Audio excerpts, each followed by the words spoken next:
So, we will try to understand a concept called diarchy, right? And this concept is very relevant in the constitutional history of India because the context of this concept is demand of responsible government by Indians. It is okay.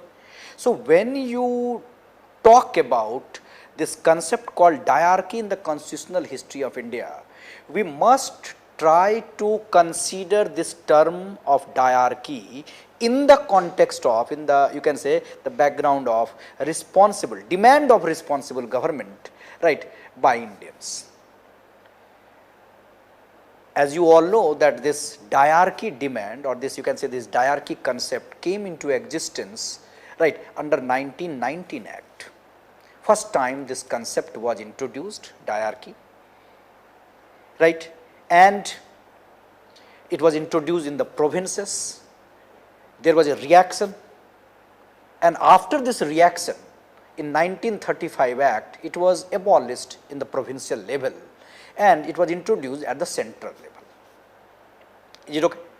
So, concept of diarchy we should always, right, you can say, conceive in the light of demand of responsible government.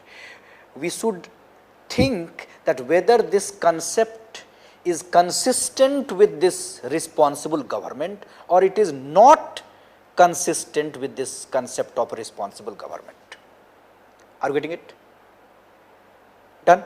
Now, when we say this concept of diarchy, you must be knowing that this term has been derived from a Greek word diarch, and the meaning of this word diarche means, right, the meaning was double rule, right, double rule. And you would be surprised to know that the object of this concept was to train the native in the act of self-government. This is very interesting.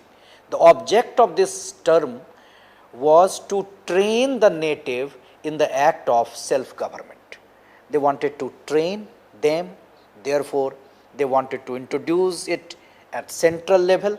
So, it was a window. So, through that gradually self-government, that was the idea, right. Then we have to remember that this system, the diarchy system, but was actually a system of double government, and it was introduced by Government of India Act 1919, right, and it was introduced for the provinces of British India.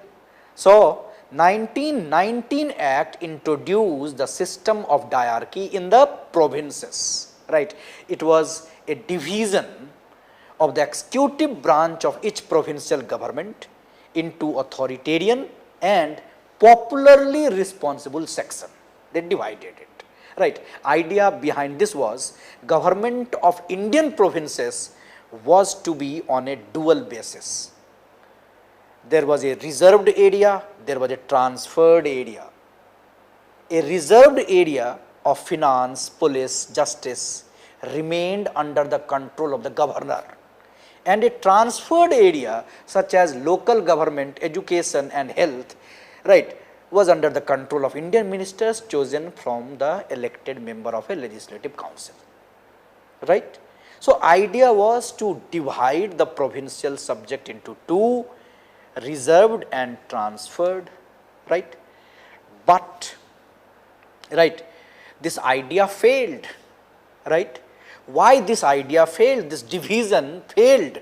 Why this idea failed? Right. This idea failed because the division of subject was illogical, irrational and complicated. Always remember it. This division, what you call, you can say, transferred and reserved subject, was illogical, irrational and was complicated. Why? More important subject like finance, justice, police, irrigation were the reserved subject, and they were to be governed by the governor with the help of the members of the executive council. And you can say subjects of the lesser importance were transferred to the Indian ministers and governor, right, and governor could override both the ministers and the executive council. So, it was very defective, it was irrational, it was complicated, right.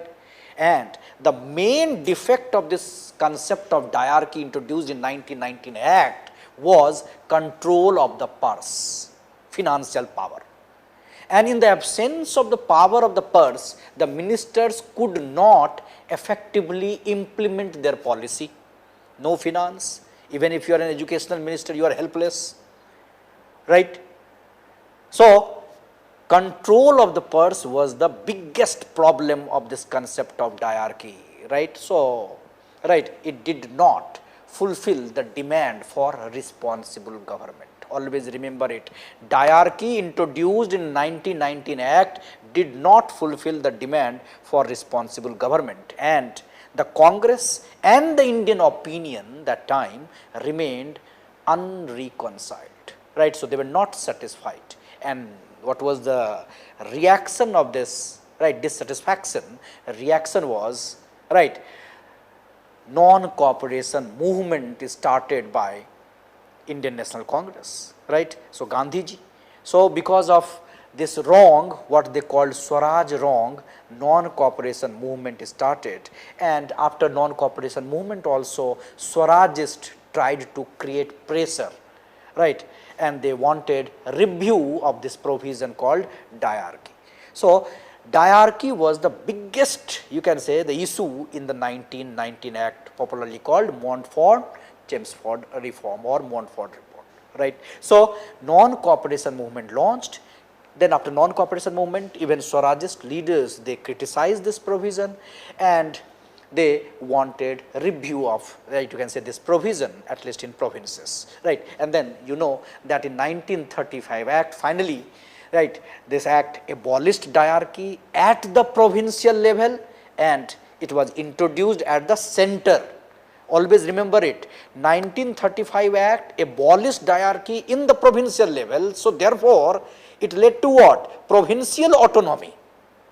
And diarchy, this concept of division, right, you can say, introduced at the center, right. So, diarchy continued, right, even in 1935 Act, but at the central level, right. Overall, what we have to remember about this concept, that you should remember that this concept was never, you can say, consistent with the concept of responsible government. So, it was criticized, right, it was criticized, diarchy provision, but it signified a breakthrough, you can say, in British Indian government, and they say that it was the forerunner of India's full provincial autonomy. So, this concept of diarchy, right, you know, it was actually one step towards provincial autonomy. It was one step towards a responsible government, right. So, finally, what we have to remember, this concept of diarchy introduced in 1919 Act at provincial level, criticized, reaction, right, and then it was abolished at provincial level and it was introduced again at the central level, and this concept was never consistent with the concept of responsible government, but it was one step towards, you can say, responsible government, right. Thanks a lot.